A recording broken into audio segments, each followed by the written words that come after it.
Secretary of Transportation Sean Duffy says he is reducing flights across the country in a, quote, data-driven decision. The FAA says it's cutting thousands of flights a day starting tomorrow due to the government shutdown. Officials say they'll reduce flight capacity by 10% at 40 major airports, including Atlanta's Hartsfield-Jackson, Boston Logan, Chicago O'Hare, and all 3 New York City area airports. Secretary Duffy says too many air traffic controllers are calling out of work because they aren't getting paid during the shutdown. Let's bring in ABC News transportation reporter Sam Sweeney and ABC News contributor and aviation analyst John Nance for more. John, you say Duffy doesn't have much of a choice here. Why not?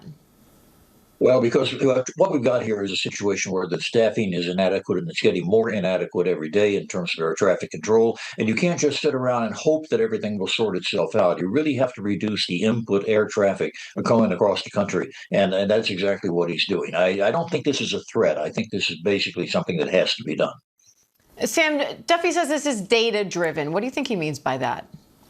Look, if you don't have enough air traffic controllers to handle the amount of flights that are scheduled in the U.S. airspace at a given time, there's no other option. You have to simply delay or cancel these flights, and that's exactly what is happening here. We saw this on a smaller scale when there were issues at Newark Airport earlier this year when a number of the controllers left on medical leave after their radar screens went black. Well, now this is happening on a larger scale. We don't have enough controllers across the country, and to fix this problem, the only way to do it is to cut a certain number of flights. Right now, they're going to start at 10%, but if more people call out sick, they'll have to go higher. Sam, are there any airports that are bigger concerns than others? The New York City area airports are all affected. We're talking about Newark, JFK, LaGuardia, and Teterboro, which handles a number of private jets that still fill up the airspace. And the thing with New York area airspace is that so many of the airplanes that crisscross the United States each day stop in New York City at some point during the day, or at least go through the New York area airspace. So they will be affected, and then that ripple effects across the entire country.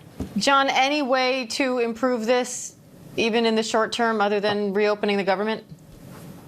Reopening the government literally is the only way. It's only going to get worse from here. I mean, we're asking thousands of people to work for nothing and with high stress and a job in which, and this is really important, we continually say as a people to our air traffic controllers, we expect 100% perfection in your performance 100% of the time. No human being can rise to that, and especially when you start distracting them with the worries about home and worries about finances.